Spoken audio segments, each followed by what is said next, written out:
The last thing I want to do right now is turn my oven on because it is hot and I am sweating. So today I'm going to show you guys how to make the meal prep nourish bowl I have been eating all week long. That doesn't require you turning on your oven. They're fast, they're tasty, they only take 15 minutes to whip up, and honestly they're so low effort. It's really a choose your own adventure situation. You can buy all the components at the grocery store if you want, or you can make some of those components from scratch, and of course I'm going to teach you how to do some of those today. So I'm excited. Let's get into this. Don't forget to subscribe below if you love healthy, high protein, plant-based things, because that's what I'm all about. Let's get into it. So let's get cracking on one of the meal prep components, and that is our tofu feta. If you have never made tofu feta, ooh, you're in for a treat. It is so good. You don't have to cook it. You just marinate it in a really simple feta-esque marinade. It's chef's kiss, okay? To make this marinade, you just need a jar and a few simple ingredients. I'm talking some white miso paste. We're gonna add 2 tablespoons to the jar, plus 2 tablespoons of olive oil. I love this brand, by the way, just in case you're looking for a nice brand that tastes really good. PJ Cabos, not sponsored, but I do have a link for them down below if you wanna try some for yourself. We need a couple tablespoons of apple cider vinegar to kind of replicate that feta-ish tang. And we're gonna add half a cup of water. As for the dry spices and seasonings, we've got some dried oregano and some basil. We're gonna do a teaspoon of each. A generous pinch of salt, or about a half a teaspoon. A few healthy grinds of black pepper. Then you're just gonna put a lid on her, real tight, and give her a good shake. Just until the miso paste is pretty much dissolved and it's not in these giant tablespoon sized lumps, and it looks kind of emulsified. Like so. Marinade done. Onto the tofu. Grab yourself a marinating type vessel for your tofu. And I've already got a couple blocks that I've got pressing. This one's already pressed. We're using extra firm today. I like extra firm for tofu feta because it's just the right texture. You want it to be, you know, kind of firm like feta is. All we're gonna do is literally break apart our tofu into chunks. They can be however big or small you want. Alternatively, if you are the kind of individual who likes things to be very precise and uniform, by all means grab a knife and a cutting board and chop these up into cubes to your heart's content. There is no judgment here. I just couldn't be bothered to bring a cutting board or knife into this today. No sir. Bada boom bing. Now, all we gotta do is just give our marinade one more little shake, and you're simply going to just pour it over all of that tofu. There we go. Just give it a little toss. That's it. That's how you marinate tofu feta. That smells so good. It smells like a Greek restaurant in here. Oh God, how am I gonna turn off my camera? I just put a lid on her and we're just gonna pop her in the fridge. Now, if you have the mind to do this the night before, you will have even better tasting tofu feta. The longer it marinates, the better the flavors soak in. So do with that information what you will. All big bowls of goodness, whether you call them nourish bowls, Buddha bowls, or what have you, need some sort of sauce. You need a dressing. It's just a requirement because sauces make everything better, in my opinion. So I always try to have something on hand, and I always try to make it healthy if I can, which I usually can. So we're gonna make this tahini balsamic dressing. It is creamy, nutty, super tangy, savory, a little sweet. Oh, it is just, it's all that in a bag of chips. So again, you just need a jar. We're simple around here, you guys, okay? No fancy equipment needed. You need half a cup of tahini, which is sesame seed paste, plus a 1/4 cup of the most superior vinegar ever, balsamic vinegar, a tablespoon of some soy sauce. I like this stuff from Bragg because it's gluten-free. The juice of 1 lemon, so you should get about 3 or 4 tablespoons.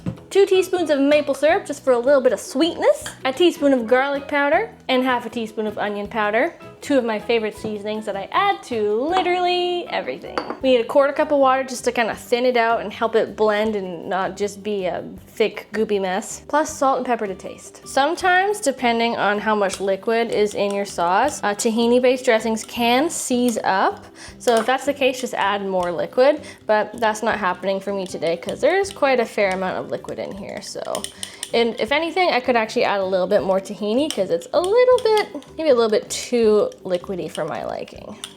I might add an extra tablespoon. This is why we improvise. And this is how you build confidence in cooking, just by trial and error and testing things out, tasting them, seeing if you like them, and just adjusting as you need. Obligatory taste test just to make sure all is well. Oh my God, that is good. You could put this on anything and it would taste good. I could drink that. It's like the perfect everything sauce. Whew. Okay, on to the next. Let's make some dill pickle hummus. Yeah! But also, if you're loving this video, it would mean a great deal to me if you subscribe below for free. I'm just here to help you guys. I love teaching people how to cook healthy, high-protein, plant-based things every single week. I drop at least 2 videos a week, and I just love hanging out with you guys. I love chatting with you in the comments below, so drop me a comment, let me know what you think of this meal prep, and let's get on with the hummus. So we're using a pretty basic hummus structure. I'm actually basing this recipe off of my own oil-free hummus recipe on my blog, but we're giving it that dill pickle twist, okay? In lieu of lemon juice, which is most commonly used as the tangy acid, we're using good old pickle juice straight from the jar of the world's largest jar of pickles, at least largest jar I've ever purchased. Why? I didn't need this many pickles, but here we are. And you can use fresh dill. I'm not, because I presently don't have any, but I do have some dried dill, so that's what we'll be using. Fun. So crack open a can of chickpeas, yeah? And give it a little rinse. Throw it in your food processor. Followed by 2 hefty cloves of garlic that I just roughly chopped. A 1/4 cup of tahini. Yes, we are using tahini a lot today, but that's fine. It's a healthy fat source. Plus tahini is just the greatest of all time. A 1/4 cup of that dill pickle juice. Oh God, this is gonna be a lot more challenging than I thought. Oh Lord, is that 1/4? There we go. Woo! Really glad I didn't drop that. That would have been just quite the pickle. Let's just eyeball a couple teaspoons of dill. And that'll probably do it. Can always add more later. About 1/2 teaspoon of salt. I'm using pink Himalayan. That's it, baby. Yoink. We're gonna blend on high speed until we have a creamy, smooth, hummus-like situation. But we have one neato secret hack I'm gonna show you involving ice cubes. This is gonna make things so much smoother. Just watch. Adding 4 to 6 ice cubes while you blend your hummus is the ultimate oil-free hummus hack, because for some scientific reason I cannot explain, but I just know works from experience, ice cubes make really creamy hummus. I learned it on the internet. You might already know this hack. Let me know if you do. It's genius, and it's something you should do. Okay, people, look at the fluff factor on this hummus. It's very, very smooth, very creamy. Would you just look how much hummus that is? Like, whoa, that's like a whole week's worth of hummus. Just tremendous, just tremendous. I'm doing it, people, I'm doing it. I'm adding some extra chopped dill pickles on top. Is this blasphemous to you? You let me know in a comment. Huzzah! We have made all the things that we set out to make in the beginning of this little meal prep. Now it's time to make the bowl. So we're gonna do some veggies. Specifically, if you can find ones that are pre-seasoned, that is just like the icing on the cake, because if that's one less thing I have to worry about, then, you know, sign me up. So I'm just gonna actually air fry mine today. I know I said you don't have to turn on an oven, which is technically true, but I personally am not like a huge fan of microwaved frozen veggies. They tend to be a little bit too mushy for me, but you do you.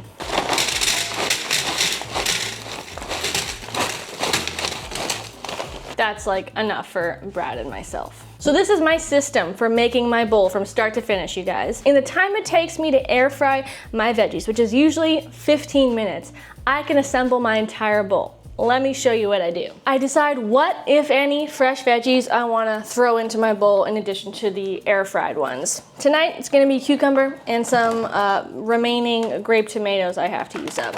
A quick choppy choppy. Or maybe I should say slicey dicey. Spring mix and arugula, baby. Arugula. I freaking love arugula. So peppery, so much flavor. Okay, air fryer veggies are complete. So I like to just pull the parchment right out of the air fryer basket and just dump it directly on top of my greens. I do this because I personally kind of like it when my greens get a bit wilty, but you know, you can layer your bowl however you see fit. I don't judge. Look how easy that was. It already looks delicious and it's not even halfway done. Tomatoes, cucumber. Okay, let's try and range it a little bit nicer than that. Come on, Janelle, have some class. Some pickled beets. Oh my God, look at how flippin' huge that one is. We got our tofu feta that's marinated quite nicely. I'll add a few healthy dollops kind of right in the middle. A nice generous dollop of hummus. A little drizzle of our salad dressing, some dried cranny bees, a little handful of some roasted crunchy pumpkin seeds just for texture. I always need something crunchy in my bowls. And if you're feeling extra and you happen to have something like this, I love this Nona Pia's balsamic glaze. It's just dope. Just a little teeny drizzle on top. Boom! That's it. Isn't that beautiful? Gorgeous. There's so much going on here. Love is a many-layered thing. And layers she has. Layers of depth and deliciousness. Ow! Come and get your lunch. Come and get your lunch. Or dinner. This never lets me down. Ever, ever, ever. This never gets boring, never gets repetitive because you can switch up everything all the time. Use different air fryer veggies, use different raw veggies, use store-bought hummus, make your own. Like, this is the kind of meal prep bowl I seriously cannot get enough of, and I eat almost every single day of the week. And you should too. If you love meal preps and you cannot lie, join the Steamy Vegan community below, subscribe, it's free, and hit the notification bell so you always know when I put out new videos. If you like this one, check out some of my other meal preps right here. And I thank you for being here. Enjoy this one, and I'll see you in another one real soon. Ta-ta! Seriously, can't be beat. Look at this behemoth of a beet. It's a behemoth. Whatever.